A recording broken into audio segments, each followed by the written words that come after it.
ওয়া আন মালিহি মিন আইনা ইকতাসাবা, সম্পদ তুমি কোত্থেকে কামাই করেছো, ফিমা আনফাকা ওয়া ফিমা আনফাকা, কোথায় খরচ করেছেন, ওয়া আন ইলমিহি বিমাজা আমিলা ফিমা আলিমা, এলেম সম্পর্কে জিজ্ঞাসা করা হবে, এলেম অনুযায়ী আমল করছো কিনা।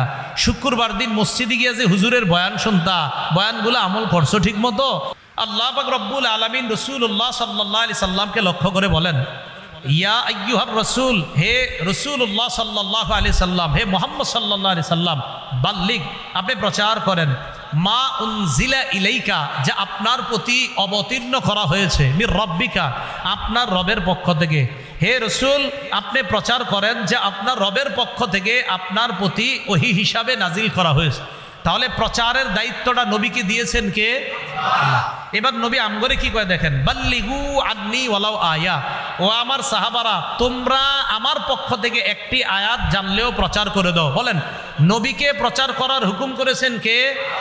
আর আমাদেরকে একদম সমষ্টিগতভাবে সবাই একসাথে একদম সব মুসলমান উম্মতকে প্রচার করার হুকুম করেছেন কে? নবীজি। রাসূল সাল্লাল্লাহু আলাইহি সাল্লাম বলেছেন, বাল্লিগু, প্রচার করো, বাল্লিগু, প্রচার করো। আল্লাহ করলেন রসুলকে হুকুম, রসুল আমাদেরকে বললেন, শোনো, আমার দায়িত্ব কিন্তু তোমাদের কাছে দিয়ে গেলাম, তোমরা নবী হবা না, কিন্তু নবুয়তের যে দায়িত্ব, যে দ্বীনের দাওয়াতের দায়িত্ব, এটা তোমরা কিন্তু পুরা দুনিয়াতে প্রচার করবা। সূরা কাহাফের ৬০ নম্বর আয়াতে আল্লাহ বলেন, وَإِذْ قَالَ مُوسَى لِفَتَاهُ لَا أَبْرَحُ حَتَّى أَبْلُغَ مَجْمَعَ الْبَحْرَيْنِ حَتَّى أَبْلُغَ مَجْمَعَ الْبَحْرَيْنِ أَوْ أَمْضِيَ حُقُبًا।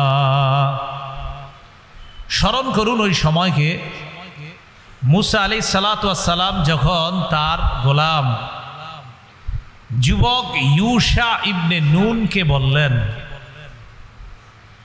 লা আবরাহু হাত্তা আবলুগা মাজমাআল বাহরাইন, আমি চলতেই থাকবো, আমি রাস্তা অতিক্রম করতেই থাকবো, তুমিও আমার সাথে চলতে থাকবে, যতক্ষণ না দুই সমুদ্রের মিলনস্থলে পৌঁছবো, অথবা এই দুই সমুদ্রের মিলনস্থল না পাওয়া পর্যন্ত আমি দীর্ঘ একটা যোগ কাটিয়ে দিব। খজিরকে না পাওয়ার আগ পর্যন্ত যুগের পর যুগ যদি কাটিয়ে দিতে হয় তাও আমি কাটিয়ে দিব, তারপরও তার কাছ থেকে বিদ্যা অর্জন করতে হবে। একজন নবী যুগের পর যুগ কাটাই দিতে চায় বিদ্যা অর্জন করার জন্য। আমরা তো এমন অবস্থা হয়ে গেছে এখন, বিদ্যা অর্জন একদম পুরা পানি ভাতের মতো বানায় নিছে। আগেকার মাদ্রাসাগুলোতেও নিয়ম ছিল কি জানেন, প্রত্যেক ক্লাসের ছাত্ররা উস্তাদের সামনে কিতাব নিয়ে যাইতেন। দেশ গ্রামের এখনো অনেক মাদ্রাসার নিয়ম হলো, গ্রাম অঞ্চলের এখনো অনেক মাদ্রাসার নিয়ম, ক্লাস শেষ করে ছাত্ররা করার পর কিতাবগুলা নিয়ে পরের ঘন্টা, পরের ক্লাস যেই কিতাব যে উস্তাদের কাছে, ওই কিতাবটা নিয়ে ওই উস্তাদের রুমে চলে যায়। তা এখন তো আপনার আর ওই নিয়ম না, এখন উস্তাদরাই আসে ক্লাসে। ক্লাস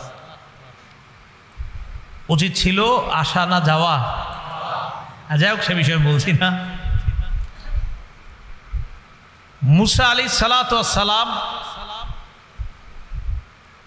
খজিরকে তালাশ করার জন্য বের হয়ে গেলেন।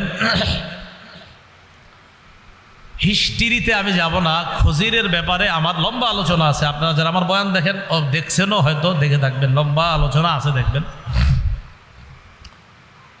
মুসা আলাইহিস সালাতু ওয়াস সালাম বিশাল একটা ঘটনা ঘটছে, ঘটার পর যাক খজিরকে পাইছে, পাওয়ার পর সালাম দিস। খজির বললেন, কে এখানে আবার সালাম কোত্থেকে? মুসা নবী বললেন, মুসা। কোন মুসা? বনি ইসরাইলের মুসা? জি, বনি ইসরাইলের মুসা। আপনি এখানে? আল্লাহ বলছে, আপনি এমন বিদ্যা জানেন যে বিদ্যা আমি জানি না, সেই বিদ্যা অর্জন করার জন্য আপনার কাছে আসছে। ইতিমধ্যে একটা পাখি সমুদ্রের মধ্যে মুখ দিয়া মুখটা উঠেছে, উড়ানোর পর আপনার ঠোঁটের মাথায় সামান্য একটা ফোঁটা লেগে রয়েছে।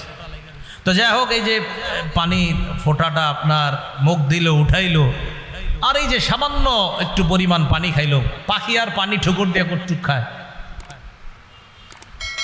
খজির মুসা নবীকে বললেন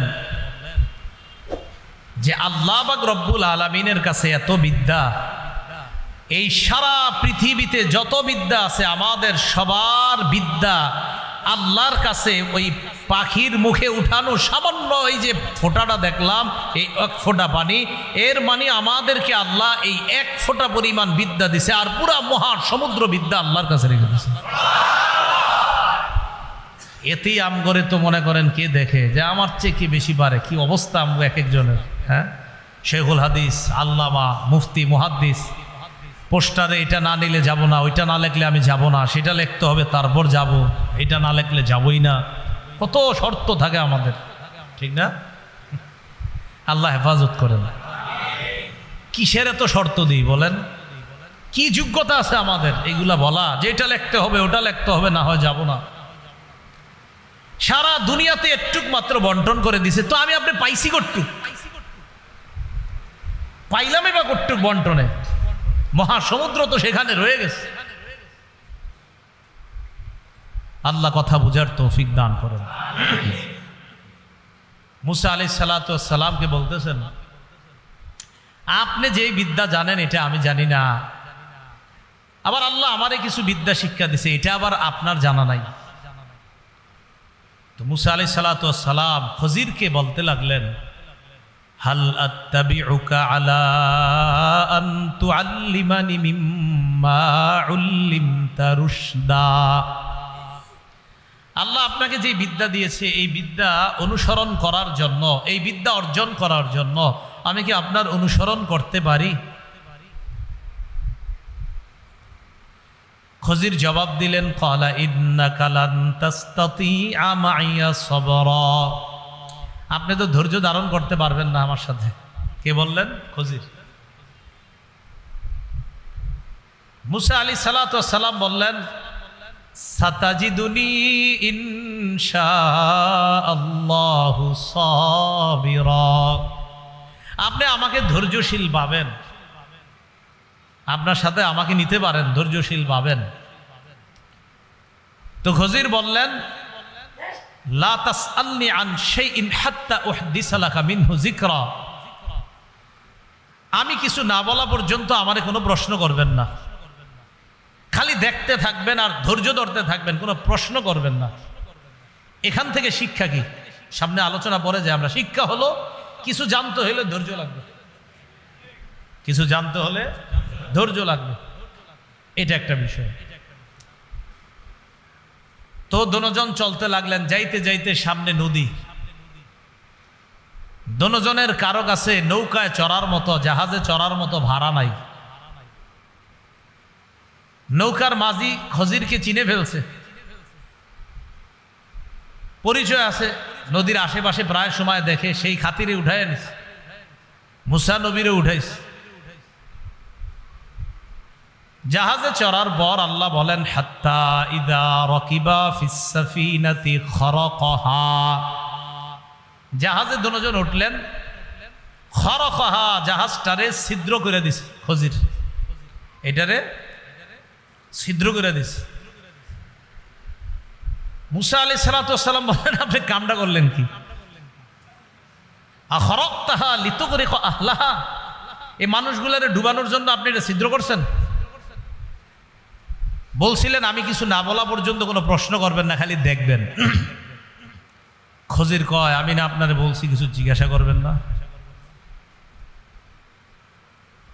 খজিরকে বলতেছে, লাকাদ জিতা শাইআন ইমরা, আপনি খারাপ কাজ করছেন, আপনি নৌকা ছিদ্র করে। খজির বললেন, আপনারা বলছি আপনি প্রশ্ন করবেন না। মুসা নবী গো, ঠিক আছে ঠিক আছে, আমি ঠিক করি নাই, আর হবে না এরকম। আবার চলতেছে, চলতে চলতে হাত্তা ইদা লাকিয়া গুলামা, দুজনে একটা গোলামের সাথে সাক্ষাৎ, একটা বালকের সাথে সাক্ষাৎ। খজির তাকে ধরলেন, ধইরা মাইরা ফেলছে, হত্যা করছে। আচ্ছা, আমার আপনার সামনে একটা মানুষ হত্যা করছে, কেমন লাগবে বিষয়টা?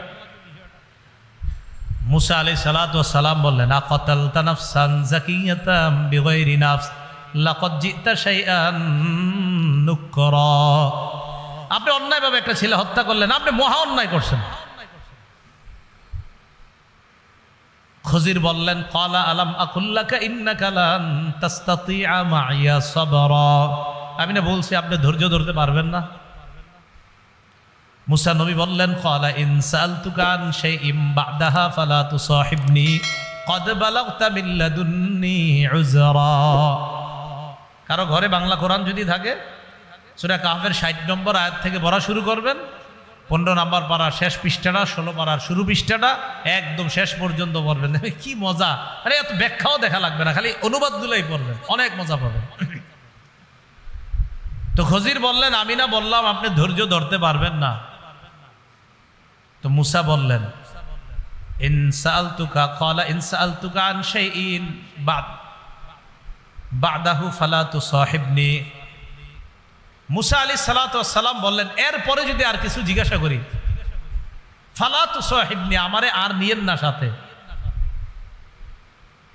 তো খজির বললেন ক্বালা আলাম আকুল্লাকা ইন্নাকা লান তাসতাতিআ মাইয়া সাবরা। মুসা নবী বললেন ক্বালা ইন সাআলতুকা আন শাইইন বা'দাহু না ফালা তুসাহিবনি ক্বাদ বালাগতু মিন লাদুন্নি উযরা। তো বলতেছে আমি যদি এর পরে আপনাকে প্রশ্ন করি তো আপনি আর আমাকে সাথে নিয়েন না, আমাকে আর সাথী করেন না। তো দুজন চলতে চলতে হাত্তা ইদা আতাইয়া আহলা ক্বরিয়াতিন ইসতাতআমা আহলাহা, এক গ্রামে আসছে, আসার পর দুজনের ক্ষুধা, মুসাফির হিসাবে গ্রামবাসীর কাছে মেহমানদারি চাইছে। ফাআবাউ আইয়ুদাইফুহুমা, গ্রামবাসী অস্বীকার করলো না মেহমানদারি করব না। গ্রামবাসীর কাছে মেহমানদারি চাইছে, তারা অস্বীকার করলো মেহমানদারি করব না। এখন কোন এই লোক এই এলাকার কারো জন্য কিছু করতে মায়া লাগবে? যারা আমাদের মেহমানদারি করলো না, একটু সহমর্মিতা প্রকাশ করলো না, এদের প্রতি তো মায়া হবে না। ফাওয়াজাদা ফিহা জিদারান ইউরিদু আন ইয়ানকাদ্দা ফাআকামা, হঠাৎ দুইজনে দেখলো একটা দেয়াল পড়ে যাওয়ার উপক্রম। খজির ওই দেয়ালটাকে সুন্দরভাবে ঠিক করে দিল। কোন এলাকার দেয়াল? যে এলাকার মানুষ কিচ্ছু খাওয়ায় নাই।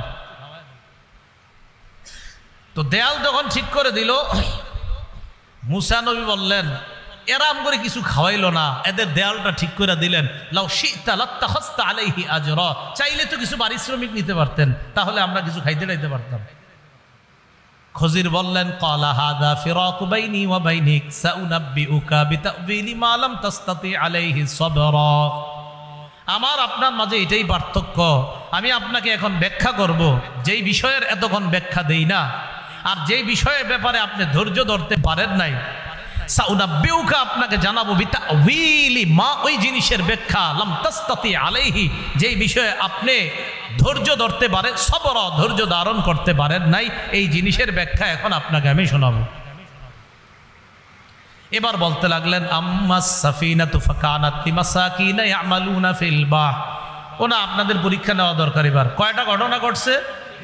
1 নাম্বার জাহাজ, 2 নাম্বার মেরে ফেলছে, 3 নাম্বার দেয়াল ঠিক করা, এই 3টা। তো মুসা নবী 3টার ক্ষেত্রেই প্রথমটা বলছে আপনি খারাপ কাজ করছেন, মানুষগুলো ডুবে মরবো না, নৌকা ছিদ্র করছেন। আরেকটা বলল একটা ছেলে অসহায়, কত মাসুম বাচ্চা, এরা আপনি মেরে ফেললেন, এটা কোনো কথা? আরেকটা আর আম করে খাওয়াইলো না, আপনি দেয়াল ঠিক করলেন, কিছু টাকা পয়সা পারিশ্রমিক হিসাবে নেওয়া তো জায়েজ ছিল, নিতেন, আমাদের খাওয়ার ব্যবস্থা হইত।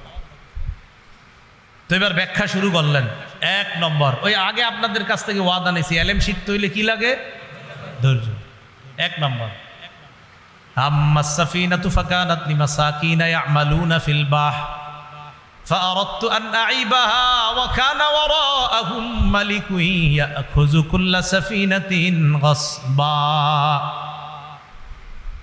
জাহাজটা ছিল ফাকানাত লিমাসাকিন, কয়েকজন অসহায় মানুষের, ইয়ামালুনা ফিল বাহ, যারা সমুদ্রে কাজ করত, এই জাহাজ চালায়া তারা খাইতো, এটাই তাদের জীবিকা উপার্জনের একমাত্র মাধ্যম। ফারাদতু আন আইবাহা, আমি এটাকে দোষযুক্ত করে দিতে চাইলাম। কেন জানো? ওয়াকানা ওয়ারাআহুম মালিকুন ইয়াখুযু কুল্লা সাফিনাতিন গাসবা, পিছনে এক জালেম বাদশা ছিল, এই জালেম বাদশা ইয়াখুযু কুল্লা সাফিনাতিন, এই সাফিনাতিনের পরে তাফসীর জালালাইন খুলে দেখেন, এখানে ব্যাখ্যা আছে কুল্লা সাফিনাতিন সলিহাতিন গাসবা, প্রত্যেক ভালো ভালো জাহাজগুলাকে ওই বাদশা ছিনতাই করে নিয়ে যায়, আমি এটারে ছিদ্র করে দিলাম, এটা এখন দোষযুক্ত হয়ে গেছে, এটা আর ভালো নাই। বাদশা যখন দেখবে এটার মধ্যে দোষ আছে, এটা আর ছিনতাই করে নিবে না, তখন বাদশা ওই জলদস্যু যারা আছে, তার ডাকাত দল যারা আছে, তারা যখন জাহাজ আর নিতে পারবে না, এই ডাকাতি করে যখন চলে যাবে, তখন এই মাঝিরা, নৌকার মালিকরা ছিদ্রটা বন্ধ করে আবার এই জাহাজ দিয়া জীবিকা উপার্জন করতে পারবে। তাহলে কাজটা কি খদির ভালো করছিল না খারাপ? ভালো।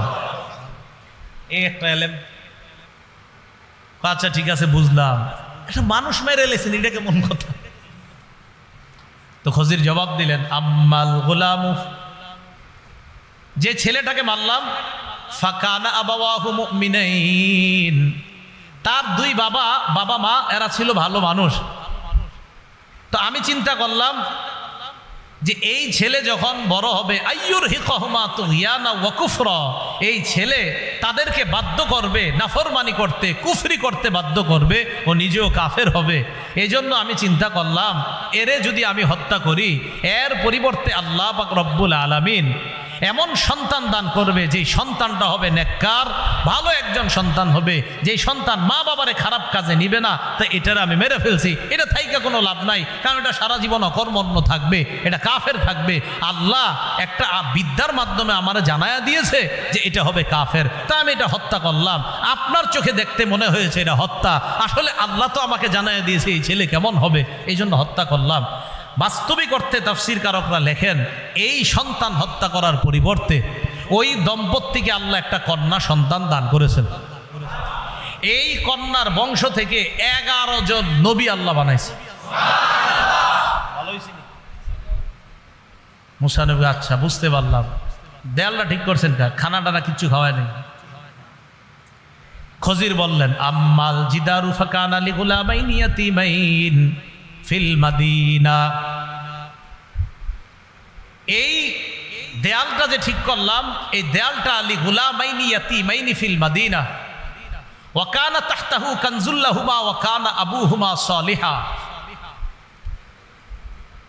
এই দেয়ালের নিচে তাদের সঞ্চিত সম্পদ ছিল এই দুইটা এতিম বালকের, এই দুইটা এতিম সন্তানের। দেয়াল যদি একবারে পড়ে যাইতো আর খাজানাগুলা যদি অন্যান্য কেউ দেখতো, চুরি করে নিয়ে যাইতো, আমি আল্লাহর কাছ থেকে বিদ্যার মাধ্যমে জানতে পারলাম এটার নিচে ধনভাণ্ডার আছে, দেয়ালটা এখন লাগায়া দেই। তো আল্লাহ পাক রব্বুল আলামিন চাইলে ফারাদা রাব্বুকা আইয়াবলুগা আশুদ্দাহুমা ওয়া ইস্তাখরিজা কানজাহুমা রাহমাতাম মির রাব্বিক, তারা যখন বড় হবে তখন রবের রহমতের মাধ্যমে তারা তাদের এই সঞ্চিত ধনভাণ্ডারটা নিয়ে যেতে পারবে। এখন তারা ছোট মানুষ, এখন যদি এটা উন্মুক্ত হয়ে যায়, অন্য মানুষ তাদের সম্পদটা মেরে দিবে, এরা বড় হওয়ার পর তাদের সম্পদটা আল্লাহর রহমতে আল্লাহই পাওয়ার ব্যবস্থা করে দিবে। বলেন তো, তিনটা কাজ প্রথমে দেখতে আমাদের কাছে কি মনে হয়েছিল? কিন্তু আসলে তিনোটাই কি বলেন তো ভালো। কিন্তু আবার এই কাম আপনারা করতে যায় না, যারে হোক মাইরা লেবেন, মাইরা করবেন, আমি জানতে পারছিলাম এরে মারা ঠিক আছে, বিষয়টা আবার কিন্তু এরকম না। এই বিদ্যা আমার আপনার নাই, এটা এই বিদ্যা, এটা আলাদা এক বিদ্যা ছিল। এখন আপনি আপনার একজনে গিয়া কি করলেন, লঞ্চে উঠলেন 10 তলা, আপনি নিচে ফুটা করে দিলেন না, মানে আপনি কি করলেন, আমি জানতে পারছি এখানে বিশাল বড় এক তিমি এই লঞ্চে খাইয়া ফেলবে, এইগুলা করেন না কিন্তু আবার। তো মুসা আলাইহিস সালাতু ওয়াস সালামের যে বিষয়টা বুঝাইতে চাইলাম, বলেন তো এলেমের প্রতি একজন নবীর আগ্রহ, ধৈর্য কি পরিমাণ থাকলে তিনি বেচাইন পেরেশান হয়ে গেলেন যে আল্লাহ বলছে আপনার চেয়ে বড় জ্ঞানী আছে, বাস ওই জ্ঞানীর থেকে জ্ঞান আহরণ করার জন্য তিনি বের হয়ে বললেন। আল্লাহ আমাদের সকলকে জ্ঞান অর্জন করার জন্য আগ্রহ, ধৈর্য সবগুলা যেন আল্লাহ আমাদের সকলকে দান করেন। এইখানে আমরা যারা আসলাম বা বিভিন্ন দূর দূরান্ত থেকে আপনারা যারা আসেন, একটা হাদিস আপনারা মনে রাখবেন। ইবনে মাজাহ কিতাবের নাম, মুকাদ্দিমায় হাদিসটা আসছে 223 নম্বর হাদিস। এই হাদিসের বর্ণনাকারী কাসির ইবনে কাইস রহমতুল্লাহি আলাইহি, তিনি বলেন, কুনতু জালিসান ইনদা আবি দারদা ফি মসজিদি দিমাশক, আমি দামেস্কের মসজিদে আবু দারদা রাদিয়াল্লাহু তাআলা আনহুর পাশে বসা। এটা কি মসজিদ? তো এমন একটা মসজিদ, দামেস্কের মসজিদে রসুলের সাহাবী আবু দারদার পাশে বসা। জাআহু রাজুলুন মিনাল মাদিনা মাদিনাতির রাসূল সাল্লাল্লাহু আলাইহি ওয়াসাল্লাম। সাহাবী মসজিদে বসা এক ব্যক্তি তার সাথে সাক্ষাৎ করার জন্য আসছে মদিনা থেকে। কোত্থেকে? মদিনা থেকে দামেস্কের দূরত্ব প্রায় 1200 কিলোমিটারের উপরে। কয় কিলোমিটার? প্রায় 1200 কিলোমিটার বর্তমান হিসাব অনুযায়ী। তো যেই ব্যক্তিটা আসছে আবু দারদার কাছে, আসার পর আবু দারদা রাদিয়াল্লাহু তাআলা আনহু তাকে দেখলেন। দেখার পর ওই লোকটা আবু দারদাকে বললেন, আমি আপনার কাছে এসেছি মদিনা থেকে, লিহাদিসিন বালাগানি আন্নাকা তুহাদ্দিসুহু আর রাসূলিল্লাহি সাল্লাল্লাহু আলাইহি সাল্লাম। কথাটা গুরুত্ব দিয়ে শুনেন। আমি আপনার কাছে আসছি মদিনা থেকে শুধু একটা বিষয়ে যাচাই করার জন্য। কয় কি বিষয়? একটা বিষয় যাচাই করার জন্য। কি? একটা হাদিস। কি হাদিস?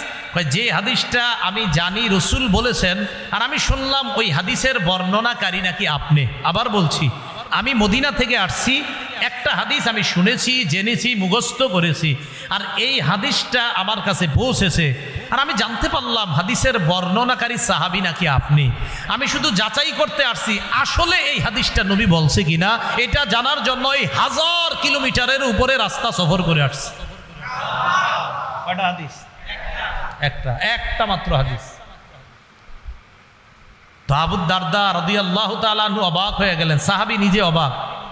তিনি বলতেছেন, আমা জাআ বিকা তিজারাহ, তুমি কি কোনো ব্যবসায়ী প্রয়োজনে এখানে আসো নাই? কয় না, আমি কোনো ব্যবসায়ী প্রয়োজনে আসি নাই। কয় ওয়ালা মা জাআ বিকা গায়রুহু, আচ্ছা তুমি কি ব্যবসা ছাড়া অন্য কোনো প্রয়োজন বা এই হাদিস ছাড়া অন্য কোনো প্রয়োজনে আসনি? কয় বিশ্বাস করেন আমি অন্য কোনো প্রয়োজনে আসিনি, শুধু একটা হাদিস যাচাই করতে আসছি। কয় কোন হাদিসটা? কয় আপনি নাকি রসুলের থেকে হাদিস বর্ণনা করেন এটা। ক্বালা রাসূলুল্লাহ সাল্লাল্লাহু আলাইহি ওয়াসাল্লাম, মান সালাকা তরিকান ইয়ালতামিসু ফীহি ইলমা সাখালাল্লাহু লাহু তরিকান ইলাল জান্নাহ। রাসূলুল্লাহ সাল্লাল্লাহু আলাইহি সাল্লাম বলেছেন, যে ব্যক্তি ইলম অর্জন করার জন্য রাস্তা অবলম্বন করে, বিদ্যা অর্জন করার জন্য ইলমের পথ অবলম্বন করে বিদ্যা অর্জন করতে যায়, আল্লাহ জান্নাতে যাওয়ার জন্য তার রাস্তা সহজ করে দেয়। উলামায়ে কেরাম এটার ব্যাখ্যা লেখছেন, সহজ করার অর্থ কি? আপনারা যত জায়গায় জুমার নামাজ পড়তে যাবেন, জুমার নামাজের আগে বয়ান হয়, বাসা থেকে নিয়ত করে যাবেন আজকে জুমার আগে যে বয়ান হবে এখানে আমি বিদ্যা অর্জন করব, ইলম অর্জন করব। কোনো মাহফিল, তাফসির মাহফিল, ইসলামী মাহফিল, মাদ্রাসার মাহফিলে যাওয়ার আগে নিয়ত করবেন আমি কিছু জ্ঞান অর্জন করব, ইসলামের কিছু জ্ঞান অর্জন করব। এই যে আপনি রাস্তা অতিক্রম করে যাবেন, আল্লাহ পাক রব্বুল আলামিন রাস্তাগুলা মেপে রাখবেন। কিয়ামতের ময়দানে যেই পরিমাণ রাস্তা আপনি অতিক্রম করেছেন এই পরিমাণ কমায়া আল্লাহ আপনাকে জান্নাত দিবেন। দুনিয়াতে বেশি গেছেন, আল্লাহ ওখানে কমাবে। তো কয় এই হাদিসটা আমি শুনছি, এটা আপনি নাকি রসুলের থেকে বলেন? আবু দারদা কয়, হ্যাঁ নবীজি এই হাদিস বলছে। এখন এই মাদ্রাসার ছাত্র যারা হবে হেফজখানার, তারা যখন এখানে পড়তে আসবে তাদের জন্য রাসূলুল্লাহ সাল্লাল্লাহু আলাইহি সাল্লাম বলেন, আল মালাইকাতা লা তাদউ আজনিহাতাহা রিদান লিতালিবিল ইলম। তালিবুল ইলম যারা রাস্তা দিয়ে যেই ছাত্রগুলো হাইটা যায়, অনেক সময় দেখবেন নীল ড্রেস থাকে, সাদা ড্রেস, এই বাচ্চাগুলারে কখনো বললেন না যে মা বাবার কোনো কাম পায় না এখানে দিছে। না না, এদেরকে একটু শ্রদ্ধা করেন, মায়া করেন, স্নেহ করেন, মমতা করবেন। একটু দুষ্টামি করলেও খারাপ দৃষ্টিতে এদের দিকে তাকায়েন না, একটু মাথায় হাত পুষায় দেন যে বাবা থাক, দুষ্টামি করো না, এরকম বললেন না। ছি এমন করে কেন? একটা বাচ্চা ছেলে 7-8 বছরের, তো রাস্তায় দুষ্টামি করতেই পারে। এই জন্য অন্য দৃষ্টি দিয়েন না। রাসূলুল্লাহ সাল্লাল্লাহু আলাইহি সাল্লাম বলেন, ইন্নাল মালাইকাতা লা তাদউ আজনিহাতাহা রিদান লিতালিবিল ইলম। ইলম অন্বেষণ করে যে বাচ্চাগুলা মাদ্রাসায় আসে, যে ছাত্ররা মাদ্রাসায় আসে, তারা যে রাস্তা দিয়ে যায়, ফেরেশতারা তাদের প্রতি খুশি হয়ে তাদের ডানা বিছায়া দেয়, আমাদের ডানার উপর দিয়ে তুমি চলো। তাহলে আমরা বাঁকা চোখে তাকাবো তাদের দিকে? না, মায়ার করে তাকায়। বিশ্বাস করে কত বাচ্চা ছেলেরা আমার সামনে দুষ্টামি করে রাস্তা কাটে, কেউ ধমক দিলে আমি বলি মা বুঝাই দে ভাই, এদেরকে ধমক দিয়েন না, এদের প্রতি এরকম রূঢ় আচরণ করেন না, বাচ্চা মানুষ বুঝে না। তাহলে আমরা ইনশাল্লাহ একটা জাতি যে আমরা বাচ্চা ছেলেরা একটু দুষ্টাইম করতেই পারে, এজন্য খারাপ দৃষ্টিতে তাকাবো না, ঠিক আছে তো ইনশাল্লাহ। এরপরে রাসূলুল্লাহ সাল্লাল্লাহু আলাইহি সাল্লাম বলেন, ওয়া ইন্না তালিবাল ইলমি ইস্তাগফিরু লাহু মান ফিস সামাওয়াতি ওয়াল আরদ হাত্তাল হিতানি ফিল মা। ইলম অন্বেষণকারী ছাত্রদের জন্য, ছাত্রীদের জন্য আসমান জমিনের যত সৃষ্টি আছে, এমনকি সমুদ্রের মাছ তাদের জন্য দোয়া করতে থাকে।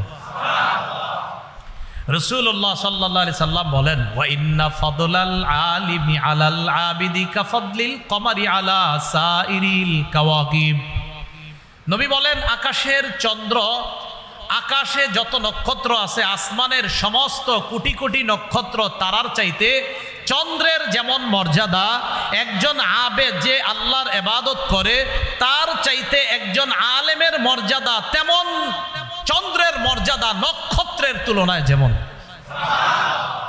কোটি কোটি নক্ষত্রের চেয়ে চন্দ্রের মর্যাদা যেমন, রাসূলকে একজন আবেদ যে ইবাদত করে তার চাইতে একজন আলেমের মর্যাদা ওই নক্ষত্রের তুলনায় চন্দ্রের মর্যাদা যেমন।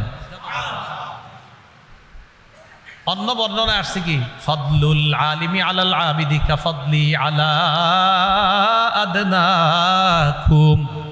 তোমাদের তুলনায় আমি নবীর মর্যাদা যেমন, একজন আবেদের তুলনায় আলেমের মর্যাদা তেমন। একজন আবেদের তুলনায় আলেমের মর্যাদা তেমন। এরপরে রাসূলুল্লাহ সাল্লাল্লাহু আলাইহি সাল্লাম বলেন, ইন্নাল উলামা হুম ওয়ারাসাতুল আম্বিয়া। আলেমগণ হলেন নবীদের ওয়ারিস। বলেন আমার সাথে, আলেমগণ নবীদের ওয়ারিস। আপনারা ওয়ারিস হন কিসের? স্বর্ণ, রূপা, টাকা পয়সা, ঠিক না? রাসূলুল্লাহ সাল্লাল্লাহু আলাইহি সাল্লাম বলেন, ওয়া ইন্নাল আম্বিয়া আলাম ইউরিসু দিনারাও ওয়ালা দিরহামা। নবীগণ স্বর্ণ রূপার উত্তরাধিকার বানায় না, ইন্নামা ওয়ারাসুল ইলমা। নবীগণ এলেমের উত্তরাধিকার বানায়। নবীগণ কিসের উত্তরাধিকার বানায়? এলেমের উত্তরাধিকার বানায়। এই জন্য আপনার এলাকার ইমাম, আপনার এলাকার খতিব, আপনার এলাকায় মাদ্রাসার উস্তাদ, তাদেরকে মহব্বত করবেন এই সূত্রে যে তাদের মধ্যে নবীগণের মিরাস আছে। নবীরা যেই মিরাস রাখছে সেই মিরাস আল্লাহ তাদের সিনায় রেখে দিয়েছেন। রাসূলুল্লাহ সাল্লাল্লাহু আলাইহি সাল্লাম বলেন যে নবীদের রেখে যাওয়া মিরাস মান আখাযাহু, যারা গ্রহণ করে, আখাযাহু বিহাজ্জিন ওয়াফিরিন, তারা সঠিক অংশটাই গ্রহণ করলো। তাহলে আপনাদের কাছে জানতে চাই, উলামাদেরকে নবীগণ স্বর্ণরূপার মিরাস, স্বর্ণরূপার উত্তরাধিকার বানাইছে? নবীরা আলেমদেরকে টাকা পয়সা, বাড়ি গাড়ির উত্তরাধিকার বানাইছে? তাহলে কোরআন সুন্নাহর উত্তরাধিকার বানাইছে। তাহলে নবীগণ তাদের মিরাস যাদেরকে দিয়ে গেলেন তাদেরকে আমাদের সম্মান করা দরকার আছে না নাই? আল্লাহ আমাদের সকলের অন্তরে উলামাদের প্রতি আজমত মোহাব্বত তৈরি করে দেন।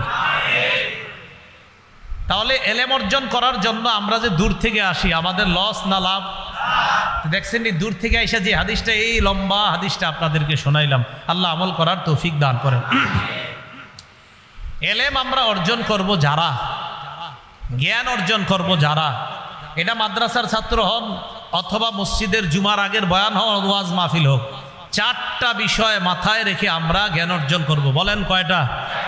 প্রথমে বলবো চারটা, এরপরে ব্যাখ্যা দিব। 1 নাম্বার পরিশুদ্ধ নিয়ত। বলেন।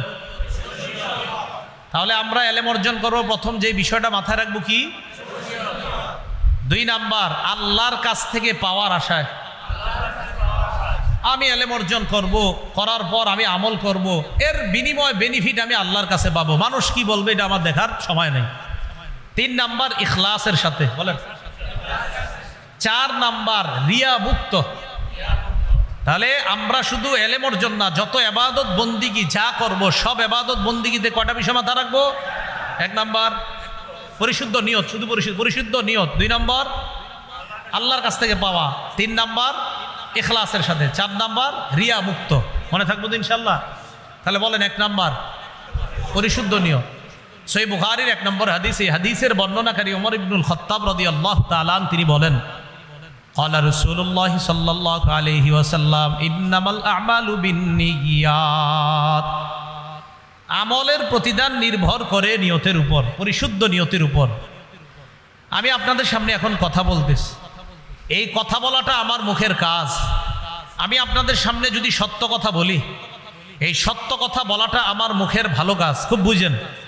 আমি আপনাদের সামনে এখন যে কথা বলতেছি এটা যদি সত্য কথা হয়, এই সত্য বলাটা আমার মুখের ভালো কাজ। দিলে যদি আমি নিয়ত করি, পরিশুদ্ধ নিয়ত, যে আমি যে জনগণের সামনে আমার এই ভালো কথাটা বললাম, তার মানে আমি মুখের একটা ভালো আমল করলাম। আমার এই আমলের পিছনে পরিশুদ্ধ নিয়ত, আল্লাহ মানুষের সামনে যে আমি আমার এই ভালো আমলটা করতেছি, এই জন্য আমার নিয়তটা কিন্তু পরিশুদ্ধ। কলবে নিয়ত পরিশুদ্ধ, আর আমলটা যদি সঠিক হয় আল্লাহ কবুল করে নেবেন। তাহলে 1 নাম্বার পরিশুদ্ধ নিয়ত। নিয়তের ক্ষেত্রে আবার 4টা নিয়ত বিশেষভাবে করব, বুঝেন? কিন্তু বাচ্চা দিতেছে নিয়তের ক্ষেত্রে আবার কয়টা নিয়ত? প্রথমে তো 4টা, ওই 4টা না, এই প্রথম 4টার প্রথম যে হেডলাইনটা, এটার মাঝে আবার 4টা নিয়ত করব। কয় ধরনের?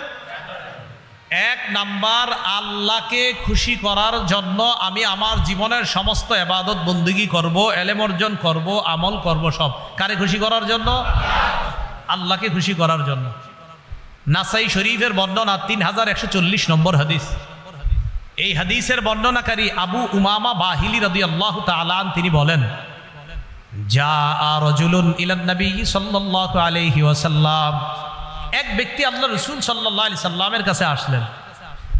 আসার পর রাসূলুল্লাহ সাল্লাল্লাহু আলাইহি সাল্লামকে বললেন, আফারাইতা রাজুলান গাজা ইয়ালতামিসুল আজরা ওয়াজ যিকরা মা লাহু ইয়া রাসূলুল্লাহ।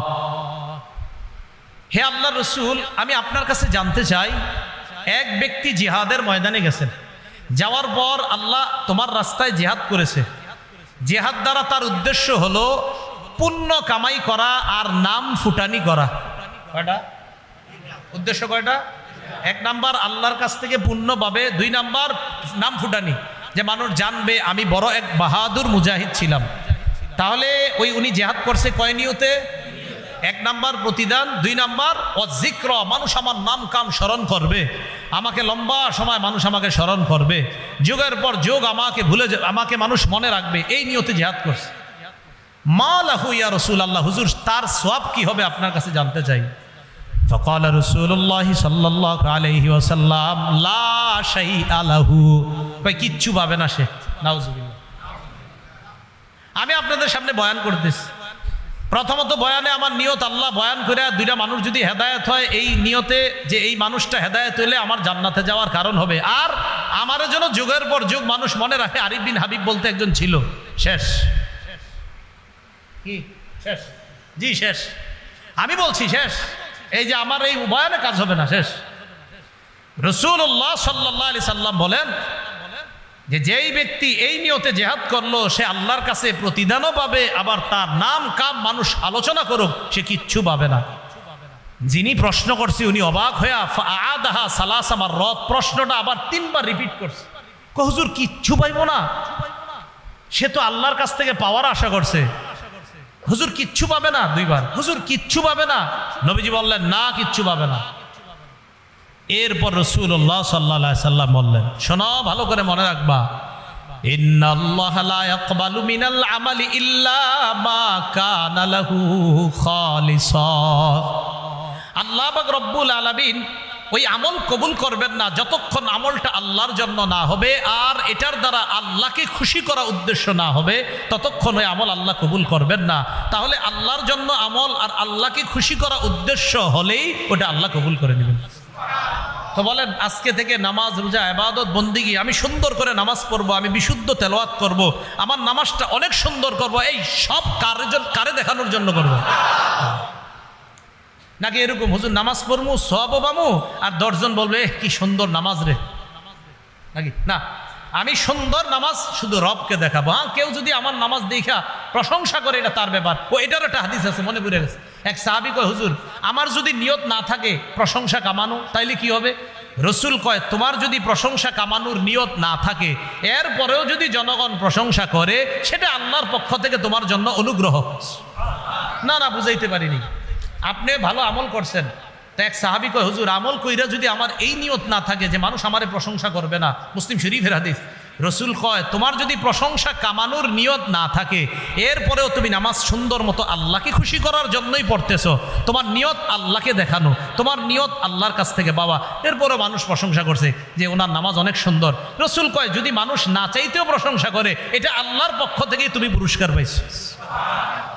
হাদিসে কি আসছে জানেন? হাদিসে আসছে যে এটা হলো তোমার আজিলু বুশরাল মুমিন, এটা দুনিয়াতে তোমার নগদ পুরস্কার। তাহলে কথাটা ভালো করে বুঝেন, আমাদের দেশের কেউ যদি ভালো কাজ করে, ভালো আলোচনা করে, ভালো ওয়াজ করে, ভালো কিছু করে, অনেক মাদ্রাসা করছে, করার পর তার নিয়ত আল্লাহকেই খুশি করা, কিন্তু আপনারা তার প্রশংসা করতেছেন, রসুল বলেন এটা হলো তার দুনিয়ার নগদ পুরস্কার, কারণ সে তো প্রশংসা চায় নাই, তোমরা করছো, কেমন যেন আল্লাহ তোমাদেরকে দিয়েই প্রশংসা করিয়েছেন। তাহলে দুইটা পার্থক্য বুঝেইছিনি, মানে আমার নিয়ত প্রশংসা কামাই করা হবে না, বাকি মানুষ করলে এটা আল্লাহর পক্ষ থেকে নেওয়া। আশা করি আমি বুঝাইতে পারছি, কিন্তু না পারলেও আল্লাহ যেন সঠিক বুঝদান করে দেন। আচ্ছা, তো এরপর রাসূলুল্লাহ সাল্লাল্লাহু আলাইহি সাল্লাম বললেন যে না না, ওই লোক পুণ্য পাবে না, না ওই লোক কিচ্ছু পাবে না, কিচ্ছু পাবে না, কারণ লোকটার নিয়তেই ছিল মানুষ তার প্রশংসা করুক, এই জন্য সে কিচ্ছু পাবে না। তাহলে বলেন তো নিয়ত জানি আবার কয় ধরনের? এক নাম্বার কারে খুশি করা? আল্লাহকে খুশি করা নিয়ত করা। দুই, দ্বিতীয় নিয়ত আমি যা শিখবো, যা জানবো এই অনুযায়ী আমল করব। আমি যা জানবো এই অনুযায়ী কি করব? আমল করব। খতিব সাহেব মিম্বর থেকে বলল সুদ খাওয়া হারাম, সুদ খাওয়া, আপনি এই নিয়তে বসতে হবে যে আজকে আমাকে যা যা বলবে, যেইগুলা হারাম আমি হারামগুলা বর্জন করব, যেইগুলা হালাল হালালগুলা ধরব। এখন আপনি বিদ্যা অনুযায়ী যদি আমল না করেন, তিরমিজি শরীফের বর্ণনা 2416 নম্বর হাদিস, এই হাদিসের মধ্যে আসছে আব্দুল্লাহ ইবনে মাসউদ রাদিয়াল্লাহু তাআলা আনহুর বর্ণনা, তিনি বলেন ক্বালা রাসূলুল্লাহ সাল্লাল্লাহু আলাইহি ওয়াসাল্লাম, রাসূলুল্লাহ সাল্লাল্লাহু আলাইহি সাল্লাম বলেন লা তাজুলু কদামা ইবনি আদম হাত্তা ইউসআলা আন খামসিন, আদম সন্তানের দুই পা নড়বে না কিয়ামতের ময়দানে 5 প্রশ্ন করার আগ পর্যন্ত। এক নাম্বার আন উমরিহি ফিমা আফনা, এক নাম্বার জীবন সম্পর্কে প্রশ্ন, জীবন কোন কাজে কাটিয়েছে। দুই নাম্বার আন শাবাবিহি ফিমা আবলা, যৌবন সম্পর্কে প্রশ্ন করা হবে, যৌবন কোথায় কাটিয়েছে। ভাইও দরজা লাগায়া মা বাবার আড়ালে মোবাইলের গুনার মধ্যে লিপ্ত হয়েন না, আপনার জীবনটা নষ্ট করে দিয়েন না, ইলেকট্রনিক মিডিয়ার মাধ্যমে গুনাহ করে দুনিয়া আখিরাত বরবাদ করে দিয়েন না। আল্লাহ প্রশ্ন করবে কিয়ামতের মাঠে। দুই নাম্বার যৌবন তুমি কোথায় কাটিয়েছো, রাত 12টার পর 1টা 2টা 3টা পর্যন্ত দরজা বন্ধ করে মা বাবা ভাবতো তুমি পড়াশোনা করছো ইন্টারনেটে, কিন্তু তুমি যা করেছো আমি আল্লাহ তো দেখছি, বলো কি করছো। এটা 2 নাম্বার যৌবন। 3 নাম্বার ওয়ান মালিহি মিন আইনা ইকতাসাবা, সম্পদ তুমি কোত্থেকে কামাই করেছো। 4 নাম্বার ওয়াফিমা আনফাকা, ওয়াফিমা আনফাকা, কোথায় খরচ করেছেন। এবার আমার সাথে 2টা বাংলা বলেন, বলেন হালাল পথে আয়, হালাল খাতে ব্যয়। 3 নাম্বার প্রশ্ন হবে হালাল পথে আয় করেছো। 4 নাম্বার প্রশ্ন হবে হালাল খাতে ব্যয় করেছো। এটা হলো 3 আর 4 প্রশ্ন। এখন আপনি 3 নাম্বার হালাল পথে আয় করেছেন, 4 নাম্বার জুয়া খেলছেন, মানে হালাল পথে আয় করছেন কিন্তু 4 নাম্বার খাতটা জুয়া, আপনি জুয়া খেলছেন, তাহলে কিন্তু হলো না। 3 নাম্বার কোন পথে সম্পদ কামাই করছো, 4 নাম্বার কোন খাতে ব্যয় করেছো। তাহলে যেই পথে কামাই করেছেন এটাও হতে হবে হালাল, আর যেই খাতে ব্যয় করেছেন এটাও হতে হবে কি হালাল। 5 নাম্বার ওয়ান ইলমিহি বিমাজা আমিলা ফিমা আলিমা, এলেম সম্পর্কে জিজ্ঞাসা করা হবে, এলেম অনুযায়ী আমল করছো কিনা। শুক্রবার দিন মসজিদে গিয়ে যে হুজুরের বয়ান শুনতা, বয়ানগুলো আমল করছো ঠিক মতো। এই 5 প্রশ্ন করার আগে আদম সন্তানের 2 পা নড়বে না। তাহলে বলেন তো নিয়তের মধ্যে আবার কয় প্রকারের নিয়ত করব। 1 নাম্বার কারে খুশি করা, 2 নাম্বার এলেম অনুযায়ী আমল করা, 3 নাম্বার আমরা যা জানবো তা অন্যের কাছে প্রচার করব, এই নিয়তে জানবো। আমরা যা জানবো অন্যের নিকট তাবলীগ করব, প্রচার করব, এই নিয়তে জানা। আল্লাহ পাক রব্বুল আলামিন রাসূলুল্লাহ সাল্লাল্লাহু আলাইহি সাল্লামকে লক্ষ্য করে বলেন ইয়া আইয়ুহার রাসূল, হে রাসূলুল্লাহ সাল্লাল্লাহু আলাইহি সাল্লাম, হে মুহাম্মদ সাল্লাল্লাহু আলাইহি সাল্লাম, বাল্লিগ, আপনি প্রচার করেন, মা উনজিলা ইলাইকা, যা আপনার প্রতি অবতীর্ণ করা হয়েছে, মির রব্বিকা, আপনার রবের পক্ষ থেকে। হে রসুল, আপনি প্রচার করেন যে আপনার রবের পক্ষ থেকে আপনার প্রতি ওহী হিসাবে নাজিল করা হয়েছে। তাহলে প্রচারের দায়িত্বটা নবীকে দিয়েছেন কে?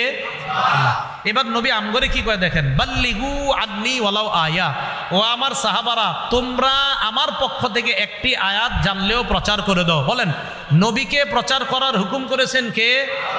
আর আমাদেরকে একদম সমষ্টিগতভাবে সবাই একসাথে একদম সব মুসলমান উম্মতকে প্রচার করার হুকুম করেছেন কে? নবীজি। রাসূল সাল্লাল্লাহু আলাইহি ওয়াসাল্লাম বলেছেন, বাল্লিগু, প্রচার করো, বাল্লিগু, প্রচার করো। আল্লাহ করলেন রসুলকে হুকুম, রসুল আমাদেরকে বললেন, শোনো, আমার দায়িত্ব কিন্তু তোমাদের কাছে দিয়ে গেলাম।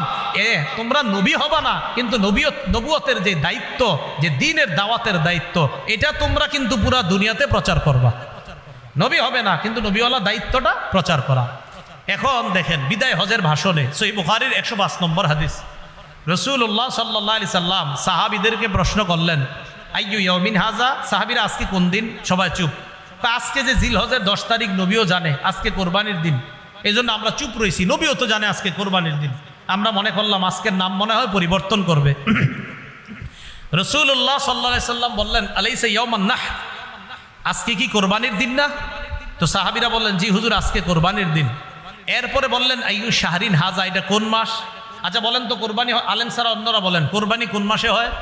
মাশাআল্লাহ, জিলহজ মাসে। তো সাহাবীরা কয়, এটা যে জিলহজ মাস, নবী তো জানে। আমরা চুপ রইলাম, হাত্তা জানান্না আন্নাহু সাইসাম্মিহি বিগাইরি ইসমিহি, আমরা মনে করলাম নবী মনে হয় অন্য কোনো নাম রাখবে। রাসূল আমাদেরকে বললেন, আলাইসা বিজিল হিজ্জাহ, এটা কি জিলহজ মাস না? আমরা বললাম, জি হুজুর, জিলহজ মাস। এরপরে বললেন, আইয়ু বালাদিন হাযা, এটা কোন শহর? তো মক্কা শহর, কে না চিনে, নবীজির জন্মভূমি মক্কা। তো সাহাবায়ে কেরাম বলে, আমরা চুপ রইলাম, আমরা তো জানি এটা মক্কা, নবীও জানে। ভাবলাম নবী কি অন্য কোনো নাম রাখবে কিনা। নবী বললেন, এটা কি পবিত্র শহর মক্কা না? এটা কি বালাদে হারাম না? তো সাহাবীরা বলে, জি হুজুর, এটা বালাদুন হারাম। রাসূলুল্লাহ সাল্লাল্লাহু আলাইহি সাল্লাম বলেন, ইন্না দিমাআকুম ওয়া আমওয়ালাকুম ওয়া আ'রাযাকুম আলাইকুম হারামুন আলাইকুম ওয়া ফি রিওয়ায়া আলাইকুম হারামুন কাহুরমাতি ইয়াউমিকুম হাযা ফি শাহরিকুম হাযা ফি বালাদিকুম হাযা। আজকে কোরবানির দিন যেমন সম্মানিত, এই মাস যেমন সম্মানিত, এই শহর যেমন সম্মানিত, ঠিক তেমনিভাবে এই দিন সম্মান যেমন, এই মাসের সম্মান যেমন, এই এলাকার সম্মান যেমন, এক মুসলমান আরেক মুসলমানের ইজ্জত, এক মুসলমান আরেক মুসলমানের রক্তপাত ঘটানো, এক মুসলমান আরেক মুসলমানের অপমান করা, আমি রাসূলুল্লাহ সাল্লাল্লাহু আলাইহি সাল্লাম তোমাদের জন্য এই মক্কার মতো পবিত্র আর সম্মানিত ঘোষণা করলাম। একজনের রক্ত আরেকজনের জন্য হারাম, মানে পবিত্র, কেউ কারো রক্তপাত ঘটাইবা না। একজনের সম্পদ আরেকজনের কাছে পবিত্র, কারো সম্পদ লুণ্ঠন করবা না। একজনের কাছে আরেকজনের ইজ্জত পবিত্র, কারো ইজ্জত তোমরা হরণ করবা না। এই শহর, এই দেশ আর এই দিনের মতো আমি মুসলমানের এই 3টা অধিকার সম্মানিত বলে ঘোষণা করলাম। এটা বলা আমার উদ্দেশ্য না। রসুল বয়ান দেওয়ার পর বললেন, তোমরা সবাই বয়ানটা শুনছো তো? রসুল সবাই শোনাইলেন। শোনানোর পর বললেন, আলা হাল বাল্লাগতু, এই শোনো, আমি কি আমার দায়িত্ব পালন করছি? সাহাবীরা কয়, জি হুজুর, পালন করছেন। আবার বললেন, আমি কি পালন করছি? বললেন, হ্যাঁ। রসুল এইভাবে বললেন, আল্লাহুম্মা শাহাদ, আল্লাহ আপনি সাক্ষী থাকেন, আল্লাহ আপনি সাক্ষী থাকেন, আল্লাহ সাক্ষী থাকেন, আমার সাহাবীরা বলছে আমি নাকি আমার দায়িত্ব পালন করেছি। এবার সাহাবীদেরকে বললেন, আমি তো দায়িত্ব পালন করেছি, তোমাদের তো দায়িত্ব আছে। কি?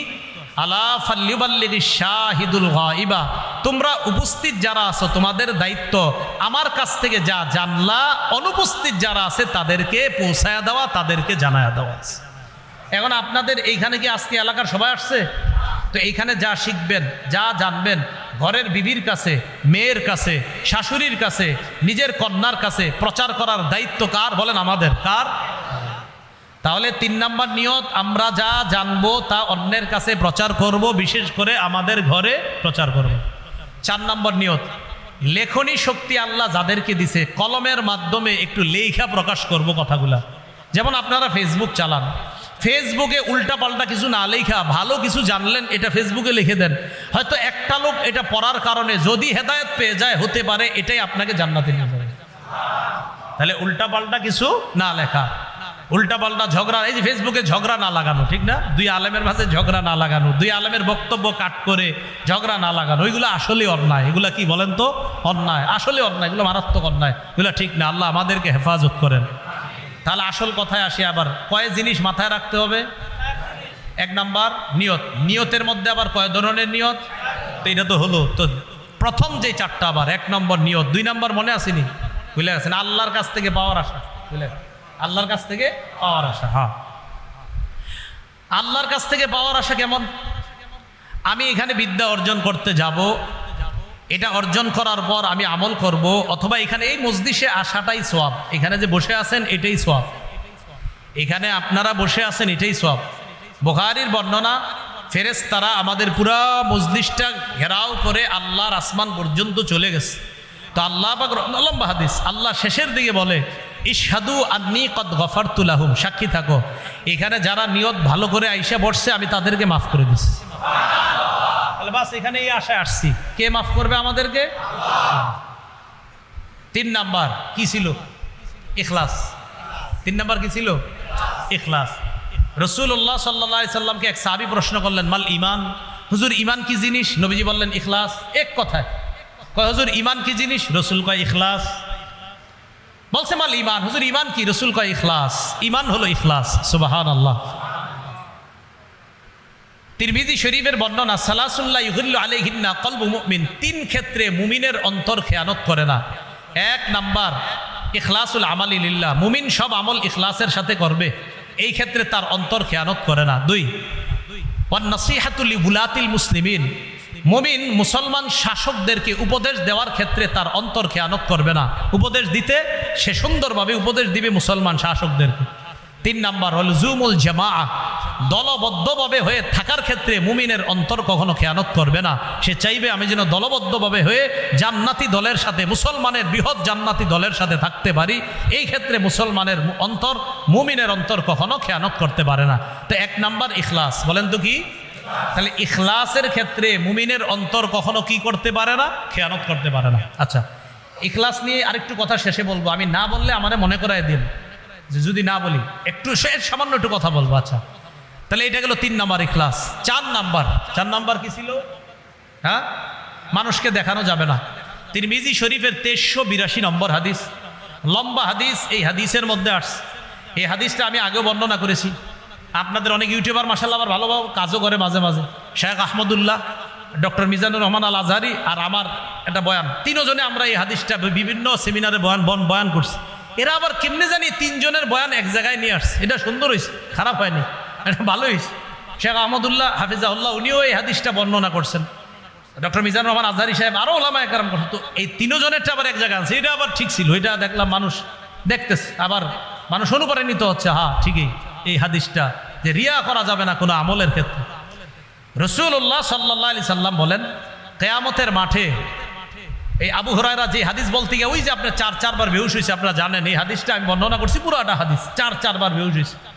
তো হাদিসের একটা অংশ এরকম, যে কিয়ামতের ময়দানে আল্লাহ শহীদকে ডাকবে, আলেমকে ডাকবে, আল্লাহ পাক রব্বুল আলামিন দানশীলকে ডাকবে। তো আলেমকে ডাইকা বলবে, আলেম সাহেব, আলাম ও আল্লিমকা মা আনজালতু আলা রাসূলি, আমার নবীরে যে বিদ্যা আমি দিয়েছি, আমার নবীর উপর যে কোরআন দিয়েছি, আমার নবীর থেকে কোরআন হাদিসের বিদ্যা আমি কি আপনাকে শিক্ষা দেই নাই?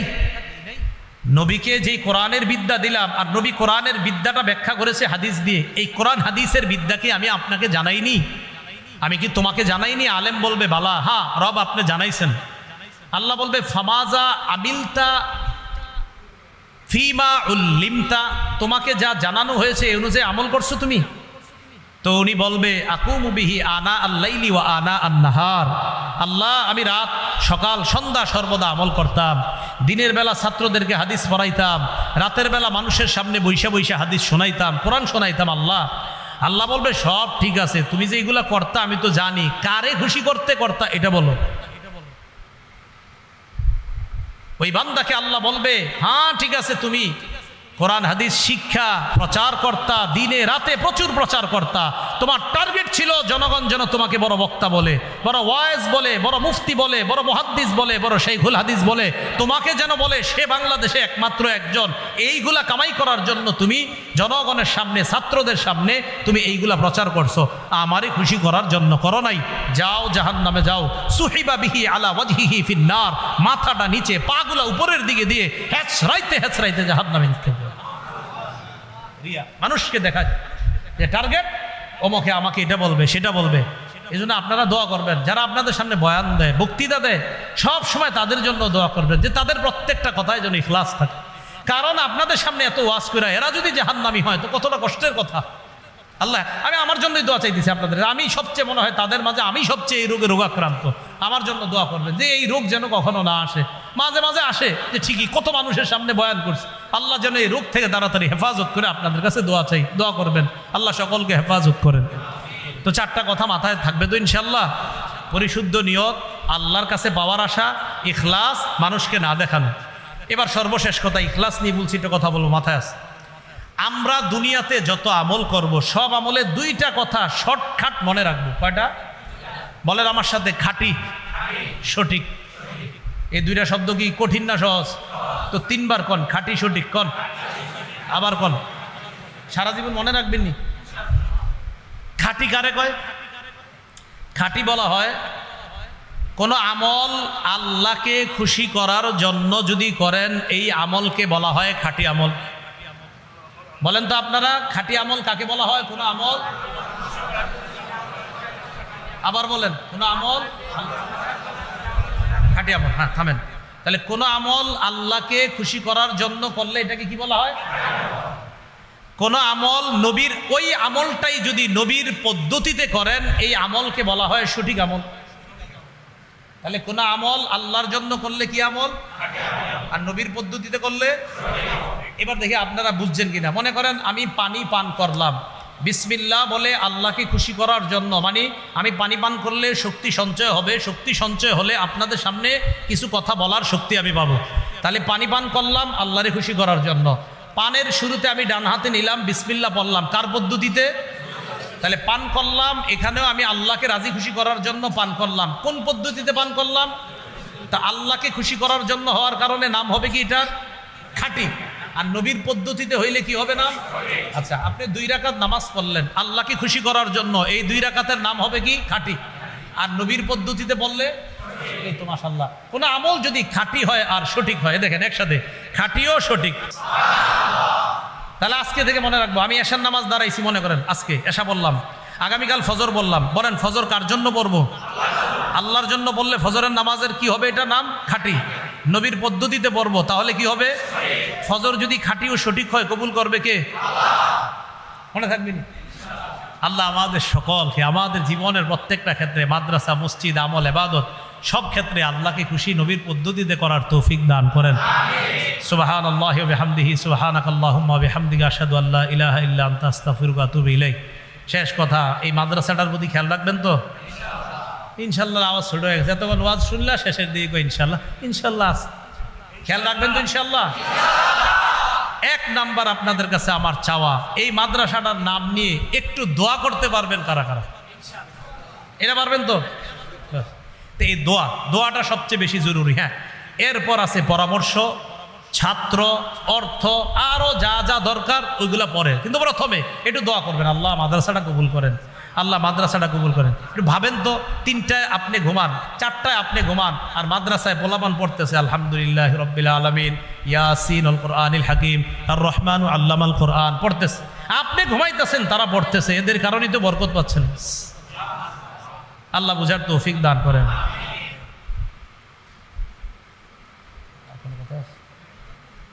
আল্লাহুম্মা সাল্লি আলা মুহাম্মাদ ওয়া আলা আলি মুহাম্মাদ। আলহামদুলিল্লাহি রাব্বিল আলামিন, ওয়াল আকিবাতু লিল মুত্তাকিন, ওয়াসসালাতু ওয়াসসালামু আলা সাইয়্যিদিল আমবিয়া ওয়াল মুরসালিন ওয়া আলা আলিহি ওয়া আসহাবিহি আজমাইন। রব্বানা যালামনা আনফুসানা ওয়া ইল্লাম তাগফির লানা ওয়া তারহামনা লানাকুনান্না মিনাল খাসিরিন। রব্বিরহামহুমা কামা রাব্বায়ানি সগীরা, রব্বিরহামহুমা কামা রাব্বায়ানি সগীরা। আল্লাহ আমল করি, আল্লাহ আমল করার পর চিন্তা করি এটা আপনারে খুশি করার জন্য করছি কিনা মাওলা? আল্লাহ মেহেরবানি করে আমাদের জীবনের প্রতিটা ক্ষেত্রে আপনাকে খুশি করার জন্যই যেন আমল করতে পারি তৌফিক দান করেন। জীবনের সমস্ত গুনাহ খাতাগুলো মাফ করে দেন।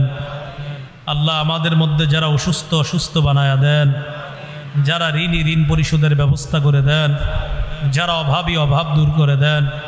আল্লাহ এই মাদ্রাসাটা আপনি কবুল করে নেন। এই মাদ্রাসার যাবতীয় প্রয়োজন গাইবী খাজানা থেকে পুরা করে দেন। আল্লাহ রওজাতুল কোরআন একাডেমি, আল্লাহ হেফজ শাখা, বালক শাখা, আল্লাহ মেহেরবানি করে ছাত্র, অর্থ, পরামর্শ, দোয়া যা যা প্রয়োজন আপনি ব্যবস্থা করে দিয়েন। আল্লাহ বালিকা শাখাকেও আপনি কবুল করে নেন। আল্লাহ আমাদের মধ্যে যারা কঠিন বিমারিতে আক্রান্ত হয়ে হসপিটালে ঘরের বিছানায় শোয়া, আল্লাহ তাদেরকে আপনি মাফ করে দেন। আল্লাহ আমাদের দোয়া আপনি কবুল করেন। আমাদের মধ্যে যাদের মা বাবা, আত্মীয় স্বজন, পাড়া প্রতিবেশী, মুরব্বিয়ানে কেরাম কবর জগতে, তাদের কবরগুলা জান্নাতের বাগান বানায়া দেন। আল্লাহ আমাদের দোয়া আপনি কবুল করেন।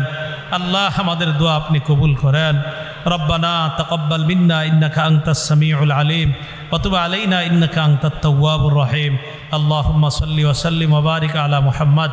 সুবহানা রাব্বিকা রাব্বিল ইজ্জাতি আম্মা ইয়াসিফুন ওয়া সালামুন আলাল মুরসালিন। আলহামদুলিল্লাহি রাব্বিল আলামিন। আমিন।